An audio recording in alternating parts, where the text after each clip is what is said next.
I want to thank everybody on the call today. I want to thank Mr. Dean Tarrolly for his dedication for the last several years being on here with us. And like I told you guys before, he's one of my favorite speakers. And I don't say that to be saying really mean that. So without further ado, can we give a royal round of applause to none other than the regional vice president, the man, the myth himself, Circle Champions member, Mr. Dean Tarrolly. First things first, I want to, wish all of you and your families a very Merry Christmas, or whatever holiday it is that you celebrate at this time of the year. From me to you, from my family to yours. Secondly, obviously, you guys know how I feel about Mr. Thomas. This has been a relationship for a long time, and I would just encourage you, as I have on many calls, every call, to not take this time for granted. It doesn't have anything to do with me. It has to do with Mr. Thomas and him calling in leaders. And I know he has other regional vice presidents and regional directors that will train on these calls. And, everybody can get something from someone. And because it's all about perspective, right? It's perspective, and the collective experience that we all have should serve everybody on the call, meaning that, one of the greatest ways to learn is from other people's experiences.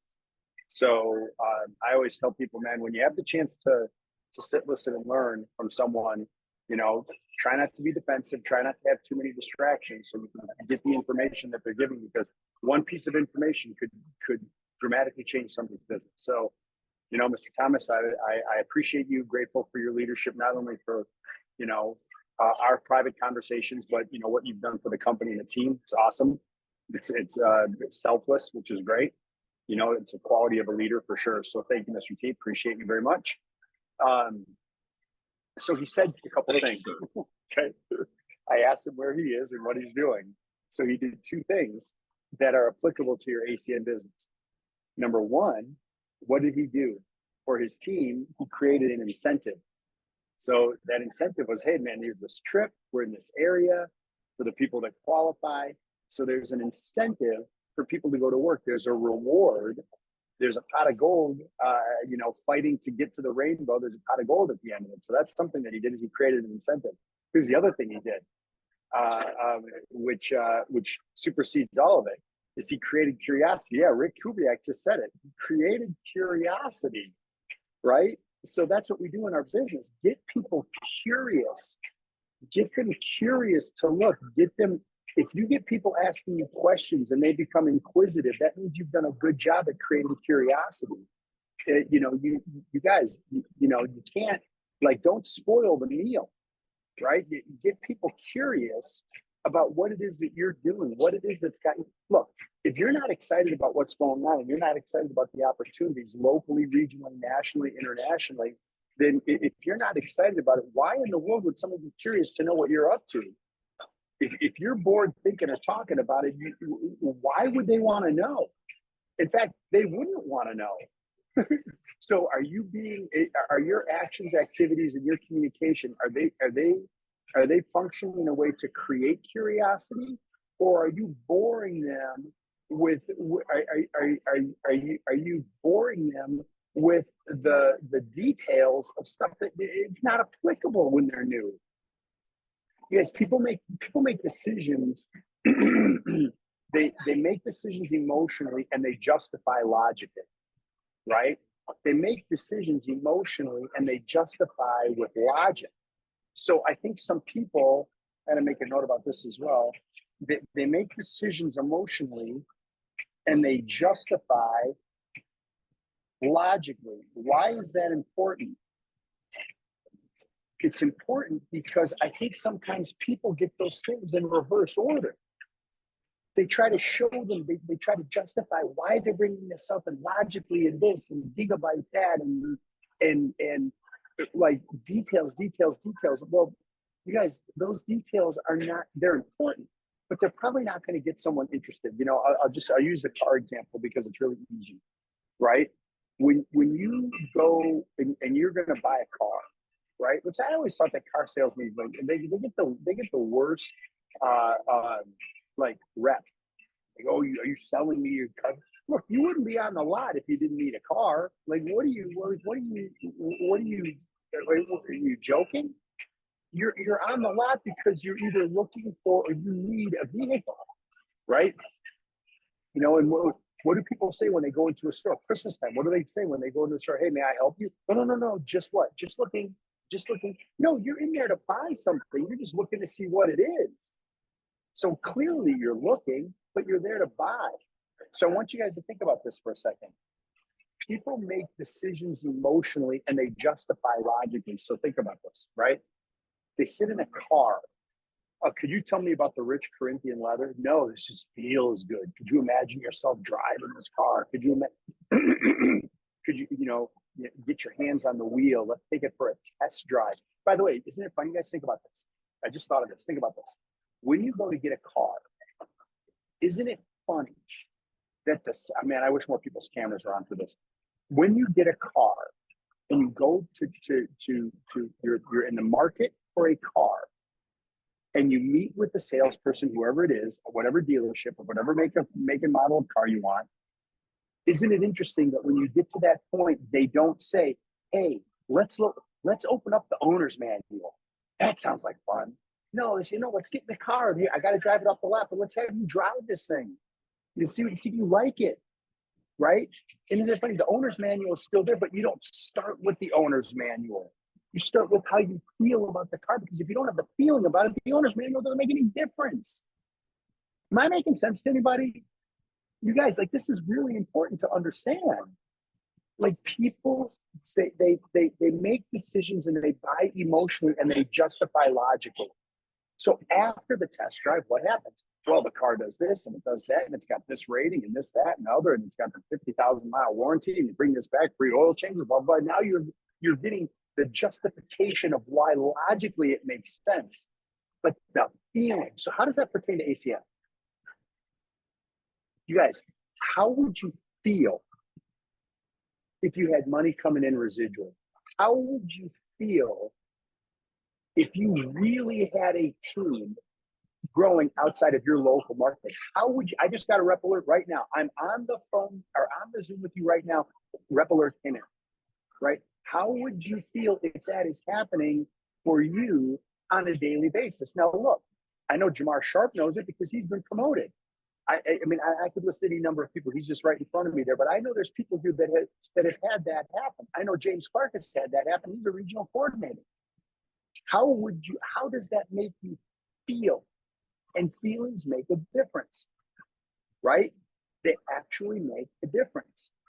Now, there's a relationship between feeling and action, okay? And here's the relationship. A lot of times people need to feel something before they take action. And I'm letting you know, if you take action, then you will feel, right? Action is always the elixir for every issue that's ever going on in ACN. Is what action are you taking? Who are you talking to? How many people are you peaking?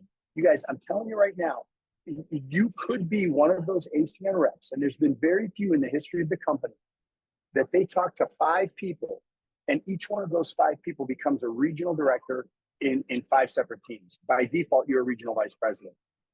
In the words of Greg Provenzano, years ago, he said this, let me share this with you. That's not going to happen for you. Right? The odds are, right? Getting 5 people in 5 separate legs, the first 5 that you talk to, and they all become regional directors and you go RVP, not going to happen. I tell you what is going to happen. You're going to talk to a whole bunch of people, a lot of people. And some of them are going to be interested and some of them aren't. And the ones that are interested, of those people, some of them are going to meet with you and some of them aren't. And of those people, some of them are going to be interested and some of them aren't. And of those people, some of them are going to join the team and some of them aren't. The question is, are you willing to go through those numbers to be able to create the type of ratio that is required to build a business like ours? You know, I heard years ago from one of my mentors, a regional vice president, Alistair James, someone said, well, man, it seems like a lot to go through. And here's what he said, which I thought was tremendously valuable. He said, this is the business you have chosen. Right? So just know, you guys, it's a numbers game. So I want to get that part out of the way and just have you look backwards to look forward. Did you really, you guys, a question you got to ask yourself honestly. Ask yourself honestly, did you really play the numbers game in 2023? Really? Did you really? And I would think that if most people, excuse me, most people are going to be really honest about it, they're going to know that they didn't. And that's okay. Just don't keep it that way. If you want this to work the way that it is capable of working. Thank you, Wendy. We have an honest person on the call. That's awesome. So perfect. So let's talk about the season we're in right now. Okay. Let's talk about the season we're in right now with the balance of the time I have with you today. By the way, can you guys hear me? I'm in a Starbucks and I know that the music is kind of cranking behind me. I feel like I'm at a concert. Can you guys hear me okay? Yeah? Okay, cool. So here we go. So here is the season we're in. Okay. We are in the season of giving. True? It's the holidays. We're in the season of giving. Okay. I'm going to talk about that, but I'm going to say something as well. Okay. We are also in the season of getting, and I'm going to explain what I mean by that in a moment. So let's talk about the season of giving, right? What is the thing that most people want from us? What, and someone can put it in the chat, or you can unmute yourself. I don't care, Mr. T, if you guys, it's up to you. But what is the seed? What do most people, if they're going to give? Okay, Ray said love and compassion. Okay, fair enough. I think I think those are huge. I think those are huge. What would people want you to give them? For most people, what do people want from us? Mostly. Any other options in the chat here? Gift card. Oh, wait. Someone said it. Hang on. I got to find it. Hang on. Let's see.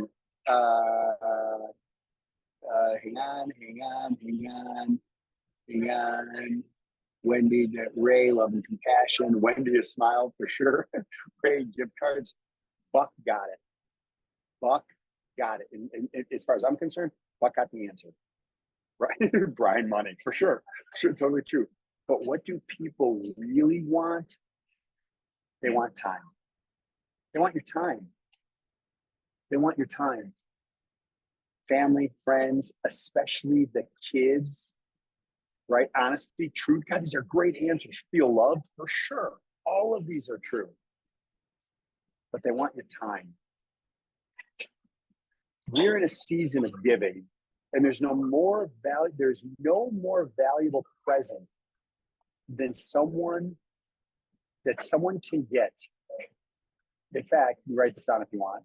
Hang on, let me close this. There is no more valuable present than your presence. There's no more valuable present than your presence. Well, why is it that most people can't give that? It's because the very people that you want to give your time, your effort, your energy, and your presence to are the very same people that you're probably working at the job to provide for. So we're in a season of giving right now. So this becomes a time management issue where, look, you want people to be supportive of your ACN journey. You got to be present with them, for them, right? Like, you guys, I'm going to tell you something. I don't know. This is, by the way, this is not a gender thing. I'm just saying it. Like, you guys, I am an impatient shopper, right? Like Christmas shopping and stuff. I am not. God, it's something I got to work on, but I am not a patient shopper. I want to get in. I want to find the stuff. I want to get out. And then maybe go get a meal or go grab some coffee or go do something. But I like in the lines, going back and forth and all that. Like, I am like, that's like, can anybody relate to being an impatient shopper? Like going through the racks and racks of stuff. Oh my God, drive me flipping crazy. Like I want to sneak beers and liquor into the store. I'm not encouraging that. I'm just saying I got to get something to get through it. Right? so there's a lesson in that, right? So yesterday I was with my daughter. Al knows my daughter. I was with my daughter, and we were shopping Christmas presents for my wife and everything. And it's crowded. And of course it's crowded because I leave it to the last second. That's my own fault, right? But I had other stuff that I had to do, and I've been traveling. I've been in Lubbock and all these other places and whatever, and Vegas, and so here's the thing. I had to make up for lost time. That is a price I had to pay for not doing this stuff ahead of time. But I want you guys to know something. I was with my daughter the whole time, and it's time with her. Now I'm no better or no worse than anybody else, but that was time with her, right? So in the season of giving, I don't think there's anything more important than your time and the present of your presence. How about the season of giving in terms of finances, right? Not that people want, and I'm not talking about people wanting money from us, wanting things from us. I'm talking about in the season of giving somebody an opportunity to change their circumstances. Like, is that a present? See, I think ACN is an absolute gift. When it doesn't feel like a gift is when somebody's dealing with it and they're acting and behaving as an amateur in this business. When you're dealing as a professional, man, you're dealing the opportunity. You're dealing the willingness. You're like, you guys, like, the old joke is our work in ACN starts when a new person signs up. Peaking and presenting, you think you call that work? Give me a break. That's not work. I'm telling you, the work starts when the new person joins your team. So what kind of opportunity and hope can we give them in the season of giving in regarding their finances, which ties directly into the third one, family finances, and the third one is freedom, right? Like, look, you guys, here's the thing. The old Zig Ziglar line, right? Like, money's not everything, but it ranks right up there with oxygen. What does that mean? What does that really mean when he says that? It's like, look, man, we all know there's plenty of people with tons of money that have insane problems. Money does not solve all those problems, but it checks some boxes to create some freedom that allows people the opportunity to create maybe a quality of life that is not achievable always fighting the finances, right? So it's important to understand that freedom does come at a cost. Now, can you have freedom? Can you set up a freedom lifestyle without a ton of money? Yes, you can. It's all time management. It's what you do, when you do it, with whom you do it, with how long you do it, and be disciplined. But family finances and freedom, those are things that we can give to people with this ACN opportunity in this season of giving, right? Like, those are things that we have an answer for. Do those things come at a price? Absolutely, and it's not $2.99. It's, can you be consistent? Like, I tip my hat to you guys that you're on this call every day, or I guess a lot of you are on this call every single day, right? I tip my hat to Al Thomas that he's done this call for years and years and years, right? I consider it a privilege to do this every other month on Thursdays with you guys. So there is, in this season of giving, do you see ACN as a gift? Understand also that as you give more, you will get more rewards. Give. Give of your time, give of your effort, give of your energy, help somebody get to a national, right? I had somebody say to me, Gene, I have these people that they had some challenges getting started. They really want to get started. Should I pay for them? As a general rule, my answer to that is no.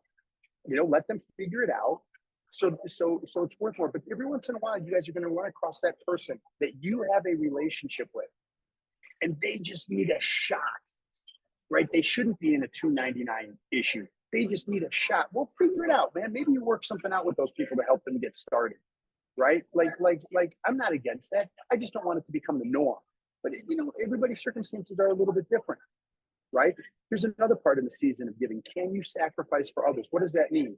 Can you miss something on your schedule to make something work for somebody else's schedule?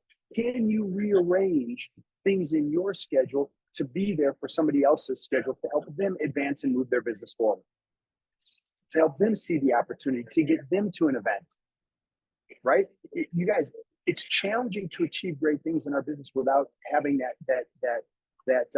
in a season of giving. Also understand that there's a season of sacrifice, right? And how you accept that season of sacrifice, I think, is tremendously important.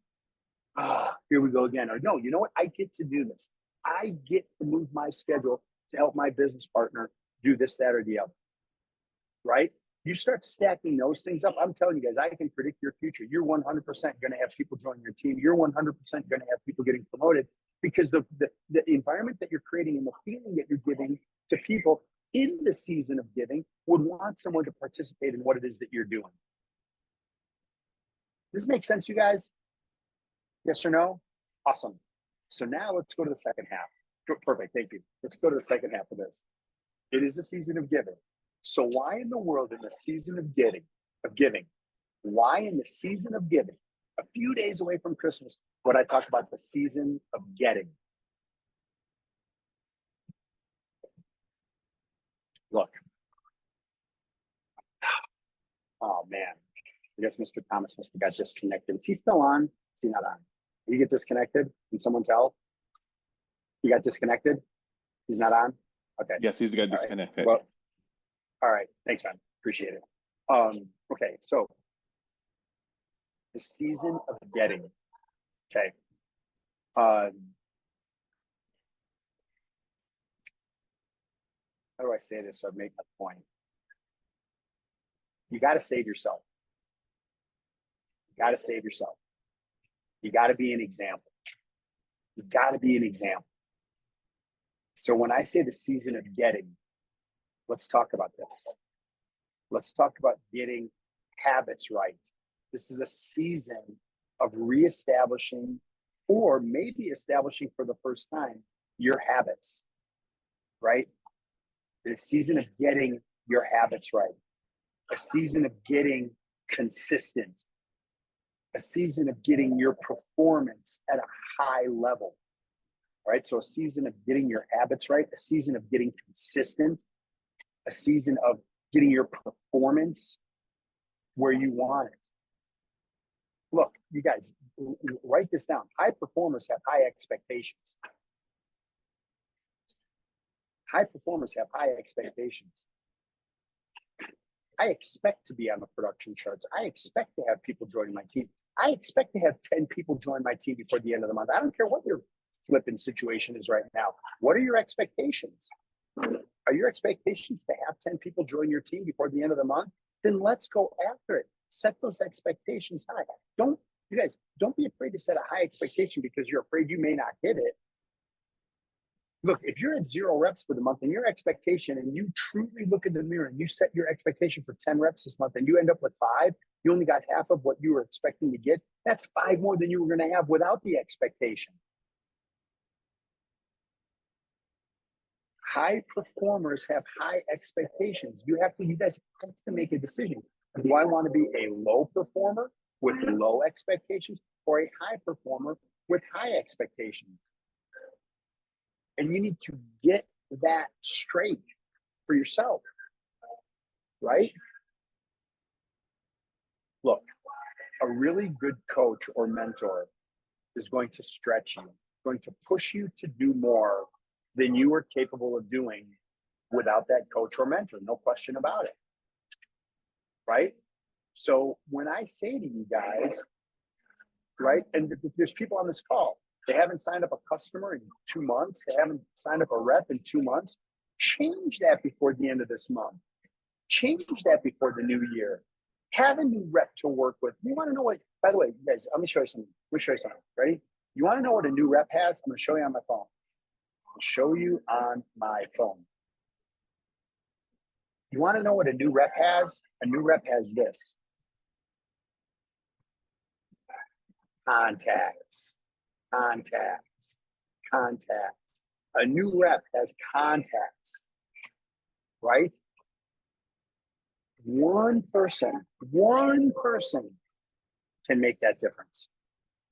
Why in the world during the season of giving, in the season of giving, would you not also put yourself in a season of getting your business right? You have an opportunity around you all over the place to simply open your mouth, share the opportunity, pique someone's interest, get them curious, right? And you guys, that's it. That's the whole thing. The only difference is this, right? I cannot go to the gym and work out for you. I cannot do that. I cannot eat right for you. Some of you need to do that for me, by the way. That's another conversation. I'm not going to get into it right now. But I'm going to tell you this. Look, there's people on this call that I've had this conversation with as I wrap up. Hang on.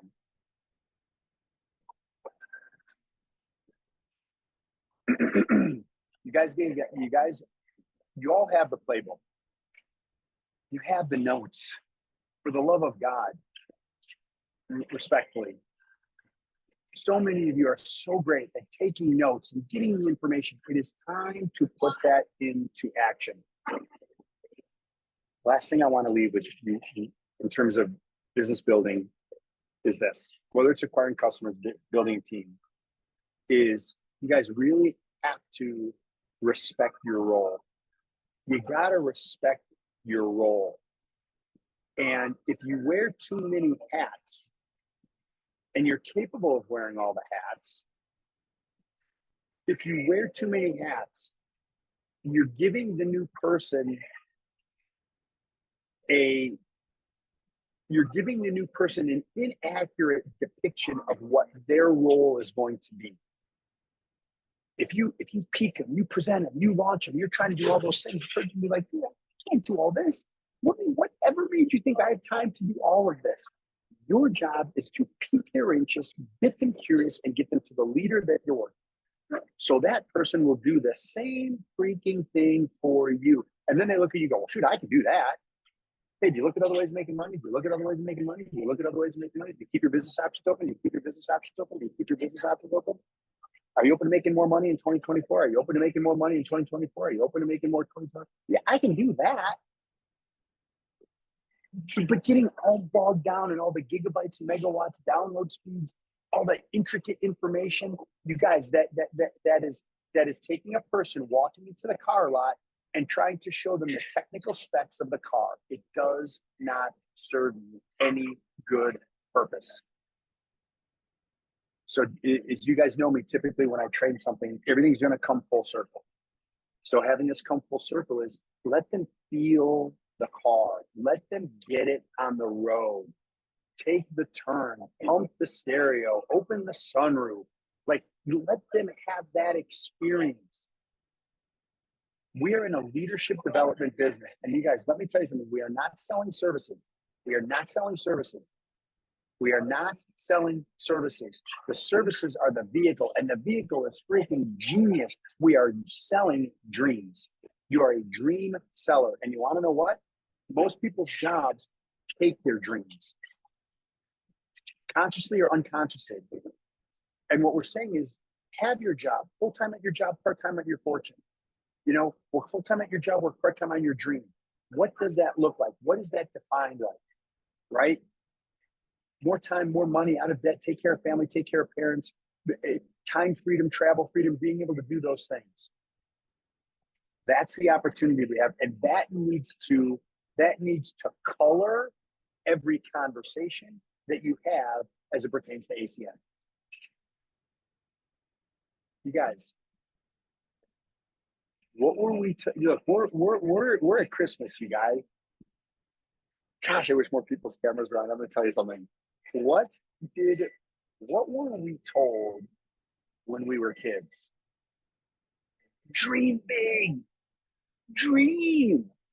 Astronaut, doctor, lawyer, fighter pilot, president, athlete, slam dunk champion, whatever. Dream when you're a kid. Yeah, so watch this. Follow me. Here goes. When we're a kid, we're told to dream. What happens the older you get? Oh, there he goes. He's just dreaming again. He's selling you a dream. They're dreaming. Like, oh my God, is his found what? He's chasing that pipe dream. What happened along the way? What a great time to get those dreams back. What a great time when people see a guy in a sleigh hitting every house on the planet in one night with a bag of toys, coming down the chimney to leave gifts under a tree. Dream. I just can't define the dream for you. You have to do that, but you have the vehicle to do it. So that's what I wanted to share with you guys.